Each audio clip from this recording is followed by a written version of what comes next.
നമസ്കാരം. എല്ലാവർക്കും ഈശ്വരാനുഗ്രഹം കിട്ടട്ടെ എന്ന് പ്രാർത്ഥിച്ചുകൊണ്ട് എല്ലാവരെയും ഞാൻ ഈ വീഡിയോയിലേക്ക് സ്വാഗതം ചെയ്യുന്നു. ഞാൻ ഇന്ന് പറയുന്ന വിഷയം, ഈ വീഡിയോയിൽ പറയുന്ന വിഷയം വസ്തു വിൽപ്പന സംബന്ധമായ കാര്യങ്ങളാണ്. വസ്തു വിൽക്കാൻ പറ്റുന്നില്ലേ? അതിന് വിൽക്കാൻ പറ്റിയ മാർഗങ്ങളുണ്ട്. ഒരുപാട് പേർ എൻ്റെ അടുത്ത് വന്ന് അതിൻ്റെതായ ആ വഴിപാടുകൾ എഴുതി മേടിച്ച് അതനുസരിച്ച് കാര്യങ്ങൾ ചെയ്തിട്ട് ഒരുപാട് പേരുടെ വസ്തു വിറ്റുപോയിട്ടുണ്ട്. അനുഭവസ്ഥർ ഒരുപാട് പേരുണ്ട്. ഇത് വെറുതെ നിങ്ങളെ പറഞ്ഞു പറ്റിക്കുന്ന ഒരു വർത്തമാനമല്ല. ഇത് അനുഭവത്തിലുള്ള ഒത്തിരി ആൾക്കാരുണ്ട്. വസ്തു വിറ്റുപോകാൻ കഴിയാതെ ഞാൻ പറഞ്ഞു കൊടുത്ത വഴിപാടുകളിലൂടെ ചെയ്ത് അത് വിറ്റുപോയവർ ഒത്തിരി പേരുണ്ട്. നമ്മളൊരു വസ്തു വിൽക്കാൻ ശ്രമിക്കുന്നത് എപ്പോഴാണ്? നമുക്ക് വളരെ അത്യാവശ്യം ഒന്നില്ലെങ്കിൽ ചിലവർക്ക് കടം കയറിയിട്ടായിരിക്കും വസ്തു വിൽക്കാൻ. ചിലവരുടെ മക്കളുടെ വിദ്യാഭ്യാസത്തിന് വേണ്ടിയോ അല്ലെങ്കിൽ അവരുടെ വിവാഹ കാര്യത്തിന് വേണ്ടിയായിരിക്കും. ചിലരെ സംബന്ധിച്ച് പൈസ കിട്ടിയാൽ ചിലപ്പോൾ രോഗസംബന്ധമായ ചികിത്സക്ക് വേണ്ടിയായിരിക്കും. അങ്ങനെ പല വിധത്തിൽ ഭൂമി വിൽക്കാൻ ശ്രമിക്കും, അല്ലെങ്കിൽ വസ്തു വിൽക്കാൻ ശ്രമിക്കുന്ന ആൾക്കാരുണ്ട്. വസ്തു വിൽക്കാൻ ഒരുപാട് പേരുണ്ട്, എന്നാൽ വാങ്ങാനാണ് ആൾക്കാർ വളരെ കുറവ്. ഈ വസ്തു വിൽപ്പന സംബന്ധമായി ചില ആൾക്കാർ ചില വസ്തു വിൽക്കാൻ വേണ്ടി ചില ബോർഡുകളൊക്കെ എഴുതിയിട്ടുണ്ട്. വസ്തു വിൽപ്പനക്ക് എന്നൊക്കെ പറയും, നിങ്ങൾ കണ്ടിട്ടുണ്ടാവും ഇല്ലേ? ഈ വസ്തു അവിടെ കിടന്ന്, ആ ബോർഡ് അവിടെ കിടന്ന് നശിച്ചു പോയാലും ശരിയാണ്, ചിലപ്പോൾ ആ വസ്തു അവരുടെ കയ്യിൽ നിന്ന് മറിഞ്ഞു പോയിട്ടുണ്ടാവില്ല ഇല്ലേ? ചിലവരെന്താ ചെയ്യുന്നത്? ചില തകിട് എഴുതി അല്ലെങ്കിൽ കൂടോത്രവും മന്ത്രവും ഒക്കെ ചെയ്തിട്ട് അവിടെ കൊണ്ടുവന്ന് നിക്ഷേപിക്കും, വസ്തു പെട്ടെന്ന് വിറ്റുപോകാൻ. അങ്ങനെ കുറച്ച് ആൾക്കാരുണ്ട് ഇതൊക്കെ ചെയ്ത് കൊടുക്കുന്ന ആൾക്കാർ. അപ്പൊ അങ്ങനെ ചെയ്തിട്ടും നിങ്ങൾ എന്ത് പണി നടത്തിയിട്ടും വസ്തു വിറ്റു പോകാൻ ചിലപ്പോൾ സാധിച്ചിട്ടുണ്ടാവില്ല. അങ്ങനെയുള്ള ചില ആൾക്കാര് എൻ്റെ അടുത്ത് വന്നിട്ട് അവർ കാര്യം നടത്തി പോയിട്ടുള്ളവരുണ്ട് എന്ന് വിചാരിച്ച് ഞാൻ അവർക്കൊരു ഹോമം പൂജയൊന്നും ചെയ്തു കൊടുക്കാറില്ല. അവർക്ക് ക്ഷേത്രങ്ങളിലോ പള്ളികളിലോ അവരുടെ മതാചാരം അനുസരിച്ചുള്ള കാര്യങ്ങളാ പറഞ്ഞു കൊടുക്കുള്ളൂ. അത് അവർ തന്നെ ചെയ്യണം, ചെയ്താൽ ഫലം ഉണ്ടാവും. പിന്നെ ഈ വസ്തു ഭൂമി, ഈ ഭൂമിക്ക് ഈ നവഗ്രഹങ്ങളിൽ കാരകത്വമുള്ള ഒരു ഗ്രഹമുണ്ട്. ഭൂമിയെ, അതായത് ഭൂമിക്ക് ഒരു കാരകത്വമുണ്ട് ഒരു ഗ്രഹത്തിന്. ആ ഗ്രഹത്തിന്റെ നമ്മളോടുള്ള അനുഭാവം എന്താണെന്നും കൂടി നോക്കണം. കാരണം ഭൂമിക്ക് അനുകൂലമായി ആ ഗ്രഹം നിൽക്കുകയാണെങ്കിൽ തീർച്ചയായിട്ടും നമ്മളിൽ നിന്ന്, നമ്മളുടെ കൈവശമുള്ള ഭൂമിക്ക് അനുകൂലമാണ് ആ ഗ്രഹമെങ്കിൽ, അതായത് ഭൂമിക്ക് കാരകത്വമുള്ള ഗ്രഹം എങ്കിൽ ആ ഭൂമി നമ്മളിൽ നിന്ന് പെട്ടെന്ന് പോകില്ല. കാരണം അത് നമ്മളോട് ചേർന്ന് നിൽക്കുകയാണ്.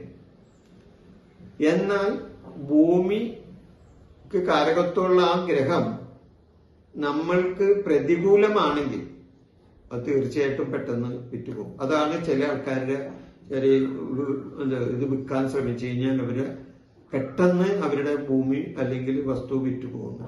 ചിലവര് വർഷങ്ങളായിട്ട് കിടന്ന് കടകാല് തല്ലിയാലും ചിലപ്പോൾ അവരുടെ ഭൂമി വിറ്റുപോയിട്ടൊന്നും വരില്ല, അല്ലെങ്കിൽ അവരുടെ വസ്തു വിറ്റുപോകാൻ പറ്റില്ല. അതാണ് ഇതിന്റെ കാരണം. അപ്പൊ ഈ ഗ്രഹം നമുക്ക് അനുകൂലമാണോ പ്രതികൂലമാണോ എന്നാണ് ആദ്യം നോക്കേണ്ടത്. മനസ്സിലായ? അനുകൂലമായ ഗ്രഹത്തെ അനുകൂലമായിട്ട് നിൽക്കണമെങ്കിൽ നമുക്കതിനെ പ്രതികൂലമാക്കി മാറ്റാം. അതിനുള്ള വഴിപാടുകളാണ് പറഞ്ഞു കൊടുക്കുന്നത്. അതിന് നിങ്ങൾക്ക് ചെയ്യാവുന്ന ചില വഴിപാടുകളുണ്ട്. അതിന് വലിയ ഹോമവും പൂജയും ഒന്നും ചെയ്യണ്ട. ചെറിയ ചെറിയ വഴിപാടുകളാണ്. വലിയ ആയിരക്കണക്കിന് രൂപ തന്നെ ചെലവ് വരുന്ന ഒരു ഹോമവും പൂജയും നിങ്ങൾ ചെയ്യണ്ട. അല്ലാതെ തന്നെ പോകാനുള്ള സാധ്യതയുണ്ട്. അപ്പൊ അതിനെന്താ ചെയ്യേണ്ടത്? അതിനൊരു ഭൂമി പ്രശ്നം വെച്ച് നോക്കണം. ഭൂമി പ്രശ്നം വെച്ചിട്ട് ആ ഭൂമിക്ക് കാരകത്വമുള്ള ഗ്രഹം നമുക്ക് അനുകൂലമാണോ പ്രതികൂലമാണോ എന്നാണ് നോക്കേണ്ടത്. എന്നിട്ട് അതിനുള്ള വഴിപാടുകൾ ചെയ്യണം. പിന്നെ ചിലവർക്ക് ശത്രുദോഷങ്ങളും തടസ്സങ്ങളാകാറുണ്ട്. ശത്രുദോഷം, കാരണം ഒരു വസ്തു വിൽക്കാൻ പോകുമ്പോൾ അവിടെ ചില ശത്രുക്കൾ പ്രത്യക്ഷപ്പെടും. അത് സ്വാഭാവികമാണ്. അപ്പൊ അങ്ങനെയുള്ള ശത്രുദോഷങ്ങളും നിങ്ങൾക്ക് സ്വയം ഇല്ലാതാക്കാൻ പറ്റും. അപ്പൊ ഇങ്ങനെയുള്ള കാര്യങ്ങൾ നേരിട്ട് യൂട്യൂബ് വഴി പറഞ്ഞാൽ അത് ദുരുപയോഗം ചെയ്യാൻ സാധ്യതയുണ്ട്. അതുകൊണ്ടാണ് ഞാൻ ഇതിനെപ്പറ്റി കൂടുതൽ കാര്യങ്ങൾ പറയാത്തത്. കാരണം നിങ്ങൾ ഇന്ന പോലെ ചെയ്ത എന്ന് പറഞ്ഞാൽ ഉടനെ തന്നെ ആൾക്കാർ കയറി അതേപോലെ ചെയ്യും. പറയുന്ന പോലെ ആയിരിക്കില്ല കാര്യങ്ങൾ ചെയ്യുന്നത്. അപ്പൊ അത് ദുരുപയോഗം ചെയ്യാൻ സാധ്യതയുണ്ട്. അപ്പൊ ആ ഗ്രഹം ഏതാണെന്നും ആ ഗ്രഹത്തെ എങ്ങനെ അനുകൂലമാക്കാമെന്നും അതനുസരിച്ച് ഭൂമി പ്രശ്നത്തിൽ എന്തെല്ലാം കാര്യങ്ങളിൽ നമ്മൾ എന്തെല്ലാം വഴിപാട് ചെയ്യാമെന്നും ഇങ്ങനെയുള്ള കാര്യങ്ങൾ യൂട്യൂബിലൂടെ പറഞ്ഞാൽ അത് ദുരുപയോഗം ചെയ്തു പോകുന്നുണ്ട്. അതുകൊണ്ടാണ് യൂട്യൂബിലൂടെ അത്രയും കാര്യങ്ങൾ വിശദമാക്കാത്തത്. അപ്പൊ നിങ്ങളെ സംബന്ധിച്ച് വസ്തുവിൽപ്പന വഴിപാടുകൾക്ക് എന്നെ വേണമെങ്കിൽ നിങ്ങൾക്ക് സമീപിക്കാം. അതല്ല നിങ്ങൾക്ക് വേറൊരു ജ്യോത്സ്യനാണെങ്കിലും അദ്ദേഹം വിചാരിച്ചാലും ഭൂമി സംബന്ധമായ കാര്യങ്ങൾ, ഭൂമി പ്രശ്നത്തിലൂടെ കാര്യങ്ങൾ നിങ്ങൾക്ക് പറഞ്ഞു തരാൻ സാധിക്കുന്നതാണ്. ഒരുപാട് പേരുടെ ഭൂമിയാണ് ഞാൻ മുഖാന്തരം വിറ്റുപോയിട്ടുള്ളത്. എനിക്ക് ആ തരുന്ന ദക്ഷിണയല്ലാതെ ഞാൻ 5 പൈസ വേറെ ആരിൽ നിന്നും മേടിക്കാറില്ല.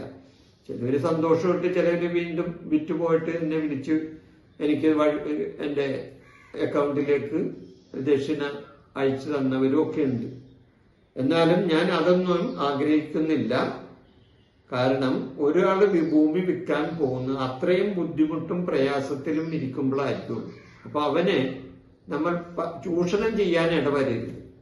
അത് ഞാനാണെങ്കിലും ഏത് ജ്യോത്സ്യനാണെങ്കിലും അവനെ ചൂഷണം ചെയ്ത് അവന്റെ അടുത്ത് നിന്ന് കാശ് പെടുങ്ങാനായിട്ട് നോക്കരുത്. അവനെ പരമാവധി സഹായിക്കാനാണ് നോക്കുന്നത്. ഒരു നിവൃത്തിയില്ലാണ്ട് വരുമ്പോഴാണ് അവന്റെ കൈവശമുള്ള ഭൂമി അവൻ വിൽക്കാനോ അല്ലെങ്കിൽ വസ്തു വിൽക്കാനോ ശ്രമിക്കുന്നത്, ഇല്ലേ? അപ്പൊ മുങ്ങിച്ചാകാൻ പോകുന്നവനാ നമ്മ കുരക്കിന് പിടിച്ച് താത്തരുത്. അപ്പൊ അതുകൊണ്ട് നിങ്ങൾക്ക് നിങ്ങളുടെ ഭൂമി വിറ്റുപോകണം എന്ന് താല്പര്യമുള്ളവര് എന്നെ വിളിക്കാവുന്നതാണ്. വഴിപാടുകൾ ഫോൺ വഴി ഓൺലൈനായിട്ട് തന്നെ കാര്യങ്ങൾ ഫോണിലിരുത്തിക്കൊണ്ട് തന്നെ നോക്കാവുന്നതാണ്. അതല്ല നേരിട്ട് വരുന്നവർക്കും നേരിട്ട് വരാൻ പറ്റുന്നതാണ്. അപ്പൊ ഈ വിഷയം ഞാനിവിടെ അവസാനിപ്പിക്കുന്നു. ഇതിൽ എന്തെങ്കിലും നിങ്ങൾക്ക് അഭിപ്രായങ്ങൾ ഉണ്ടെങ്കിൽ അത് കമന്റായി രേഖപ്പെടുത്തണമെന്ന് പറഞ്ഞുകൊണ്ട് ഞാൻ ഈ വീഡിയോ അവസാനിപ്പിക്കുന്നു. നന്ദി, നമസ്കാരം. എൻ്റെ ഈ ജ്യോതിഷ പ്രോഗ്രാം നിങ്ങൾക്ക് ഇഷ്ടപ്പെട്ടാൽ ഇത് സബ്സ്ക്രൈബ് ചെയ്യാനും ലൈക്ക് ചെയ്യാനും ബെൽ ബട്ടൺ അമർത്താനും മറക്കരുത്.